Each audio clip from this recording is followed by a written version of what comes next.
Charge can be distributed in many ways. We just looked at the point charges.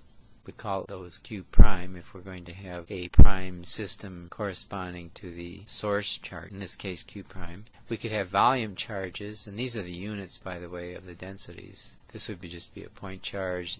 You have coulombs per meter cubed. The density that corresponds to that we call rho. So this is a charge density in a blob of charge, and it's a function of R prime. Surface charges are represented by a surface charge density, and we call that sigma. Again, the variable that tells you where this surface charge exists is R prime. Finally, a linear charge density, which is a line charge, has a density lambda, and that's coulombs per meter. Coulombs per meter squared, coulombs per meter cubed. It comes down to coulombs per meter, and we call that lambda. And again, that's a function of position, and the prime tells you that it's where the charge exists, the source of the E field. These are continuous charge distributions, whereas this one is discrete. That's why I said we'd wait and see what these look like in terms of continuous charge distributions. For each, we have something like a dq prime, and that represents a differential of charge.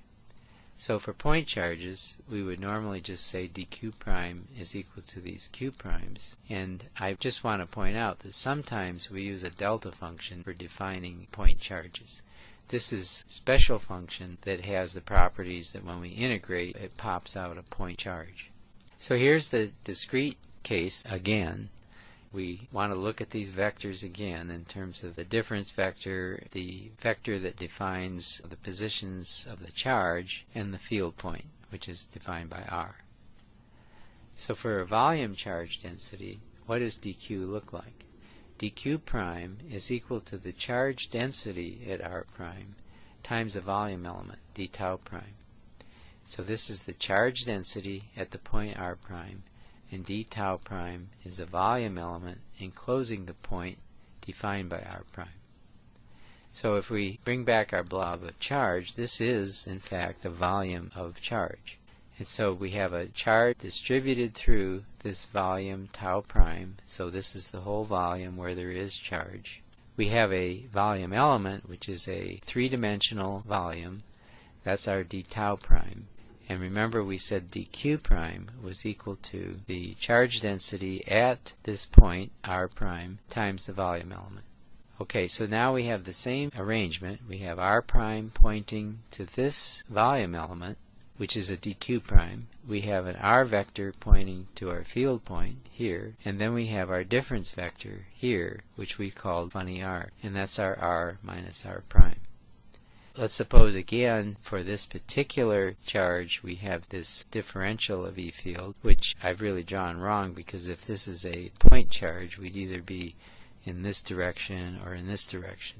But nevertheless, this is our little differential of E field due to this small volume element of charge. If we do the same thing for surface charges, so what we're doing is we're looking at these dq's. Then we have a surface charge density evaluated at the source point times an area element ds prime. Notice that this is a scalar rather than a vector. Sigma, it's the surface charge density at the point R prime. ds is a surface area element associated at a point defined by R prime, pointing at a surface S prime. So I've tried to use the same blob, but here now the quantity that we're interested in is the surface of the blob. We're claiming there's no charge inside, it's only on the surface. If we look at what dq prime is, it's equal to the charge density evaluated at the point R prime. So here's our little surface element. This is ds prime. And so we multiply by ds prime, and that gives us the dq prime. And then it's just the same thing. We have a differential of E field that is due to this dq prime with the same vector notation that we had before. So let's look at a line charge. So now we have a line element. This dl prime is a distance along the line. It's a scalar now, not the vector. And so we take the linear charge density, lambda, evaluate it at R prime, multiply by the length, and that'll give us our dq prime. Just remember, lambda is coulombs per meter, So if you multiply by a length, you get charge. So that's dq. Lambda is the surface, this should be line charge density, at the point r prime, and dl prime is a line element that's associated at a point defined by r prime on the curve c prime. Well, it's easier to draw a picture. So here's our curve c prime. That's where the charge is distributed along here. And at every position along the curve, we have an r prime pointing at that position along the curve. So we're only interested in r primes that come to the curve c prime. This would be another r prime. dq prime is given by this, lambda r prime dl prime. This is the length of dl prime right here, so it's along the curve. Then we go through the same arguments. This is a little charge here. That creates a dE due to dq prime. The distance between this point and the point where we're trying to get the field is the magnitude of this quantity. And again, forgive me for getting this wrong. This is either pointing along this vector or away from this vector, because this is like a point charge. Where are we evaluating the field? At the vector r. So that defines the field point. R prime is the source point. We've looked at all of these types of charge distributions. Now we want to find the field by some sort of adding up of all the charges. We've already written that down for n charges of discrete charges. And so E at the position r gives us the sum from I equal 1 to capital N if we have capital N charges. And we see what this looks like, and here are the relevant unit vectors. And of course, this vector up here would just be r vector. For the other continuous distributions, we first write dE in terms of dq prime. Those will be given by Coulomb's law, and I've written it both ways in terms of the vector funny r and what funny r looks like in terms of the position vector r. This would be the field point, this would be the source point. So these are equivalent. Just using Coulomb's law, of course we've divided by the test charge, and so this is the differential of E field due to dq prime. And then one more time, this is using the actual vectors. For the point charges, we just sum. So we have a sum over the discrete charges q sub I. For these continuous charge distributions, obviously to get the total field, we're just going to integrate over all the charge. So let's look at the summation process of getting these fields. And so here we have just repeating discrete charges. Remember, we summed over the q sub I from 1 to capital N. Well, the volumes and surface and line charge distributions, to get the total field, we integrate. Now realize these are evaluated at the point r. All of these. These are at the point r. Whereas all of this integral involves r prime. So remember, for the volume, for example, here's your blob. So you're taking little dq's corresponding to d tau primes, and those are defined relative to the origin by r prime. The field is being evaluated at some point that's related to r. So realize when we write this, r is fixed. It's just this point right here. So whatever point we wish, that's the field point. The charge distribution is defined in terms of points that are given by r prime. So when you take this integral, what you're doing is you're letting r prime and this volume element sweep through the entire volume, and you're adding up all of the contributions, which are dE's, to the field here until you finally do the whole volume. And that's what we mean by integration. So we're integrating over the entire region where there's charge. So wherever the charge density is non-zero, we're integrating over the little volume elements times rho. And so remember, this times this is dq prime. And so that'll give us the total E field due to this volume of charge. The surface charge density, remember, it was sigma. And so there we integrate over the surface. So again, r is fixed, and you're letting the vector r prime sweep over the entire surface s prime, and adding up the dE's due to those elements to give you the total field again at the position r. And so it looks similar, but this is a surface charge density and this is a surface differential. Well, finally, the line charge is a linear charge density, again defined at r prime, integrated over the positions dl prime over the entire curve C. Here's the curve C. These little dl primes are being swept over the entire C prime. That's what we mean by integrating. And the charge density for each one of these is the linear charge density lambda. So the charge dq prime is equal to this quantity times the little length dl prime.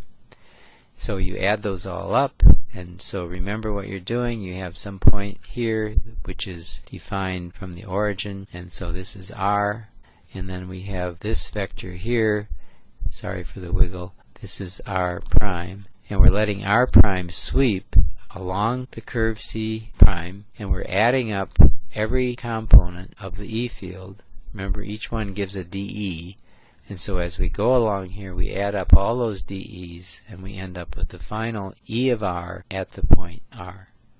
So that's the whole process of finding the E field. These equations are the most general form of the E field from the various types of charge distributions.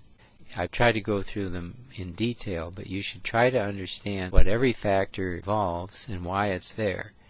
But just realize that the dq prime is the source of the E field, and then it's just Coulomb's law, treating that as a point charge. And so you're adding up all the contributions derived from Coulomb's law to give you the total E field. Well, let's take an example of a continuous charge distribution. And what we have here is a line of charge that goes from minus L to plus L along the x-axis. The origin we put right here, and we're interested in the field at a point along the z-axis, which should look familiar because this is like the 2 point charges that were symmetric to the z-axis. So the length of this is 2L. The charge density is going to be constant. So lambda is a uniform linear charge density. And so therefore, if you take a little element of charge here, if you take the same dl over here, you'll get the same charge. Now normally we jump right into this without thinking about our general definitions, but we're going to use them because it's good for us. Okay, so here we go. Here's our expression for the E field due to a linear line charge density, in this case that possibly might change as we go from one position to the other along this line. And don't forget, this line could be curved. Here it's straight, but that's just for simplicity. Let's define the vectors. We're going to take a dl prime, which is going to be a dx along the x-axis. So this is going to be the source of our dq. What is the r prime? If we put the origin here, r prime is the position of this dq prime. So it goes from 0 to this little dq prime here. In this case here, r is just straight up the z-axis, pointing at the point P, which is right here. What is r minus r prime? Okay, here's the source at the tip of r prime. This vector is r minus r prime. Go through the vector addition. Let me give you a hint. If you take r prime and reverse it, so it goes over here like this, then if you add this to this, you'll get a vector that's pointing in this direction here. So that's a simple way of seeing how this vector should point given this definition, and in fact it points from our dq prime to the field point, which is 0, z. Okay, so here's the translation according to Tom. The r prime vector is equal to x times x hat. Okay, here's r prime. The length or distance to the point where the dq prime is just x.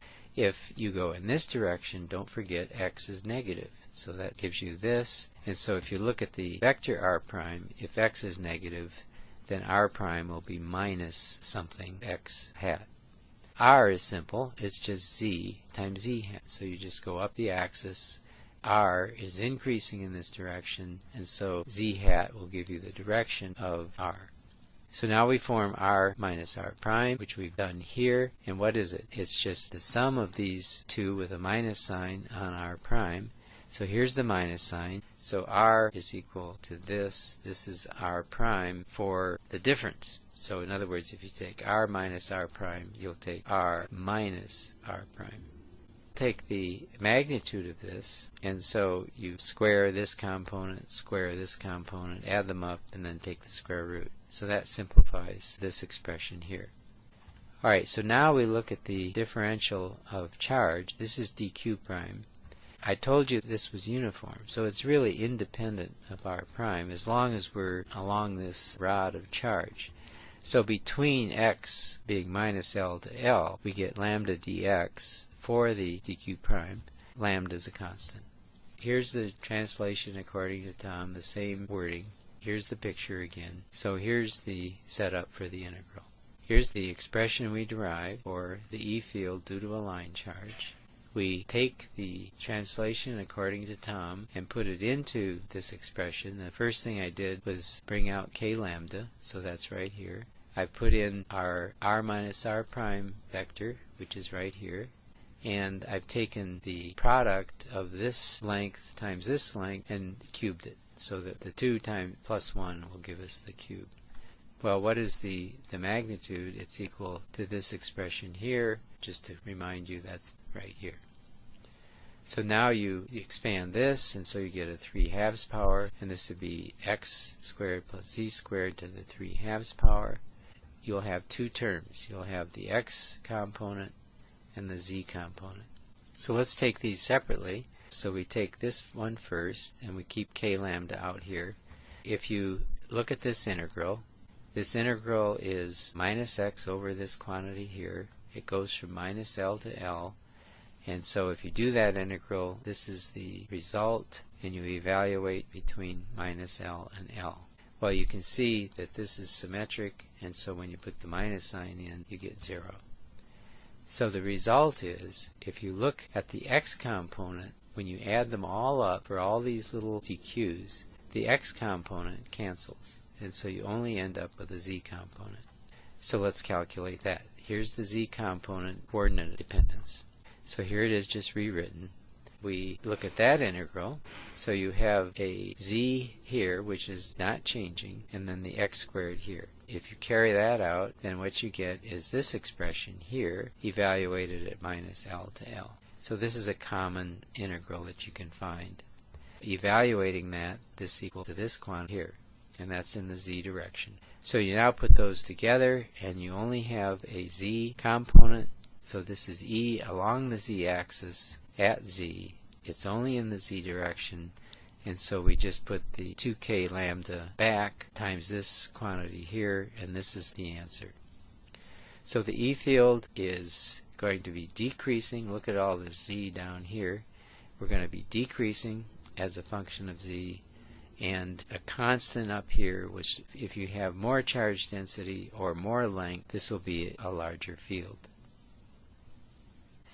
If z is much, much larger than L, this becomes z squared. Take the square root, you get z. Multiply by z, you have a z squared. And if you look at the total charge that is on this line, you'll have k times 2 lambda capital L, and that will give you the total charge on the line.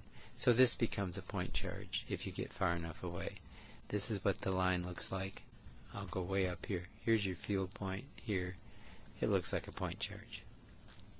That is a full treatment of the line charge E field, starting with the most general equation for the E field. And I think you can see that you blindly got the right answer, and if you had no idea about symmetry or anything like that, this would be the way to go. The other thing is that if you have a very complicated distribution, in this case, suppose the lambda of r prime was very complicated, and the curve C prime was very complicated. It's changing in terms of lambda, and it's a very complicated structure. And what you want to know is what is the field at some point.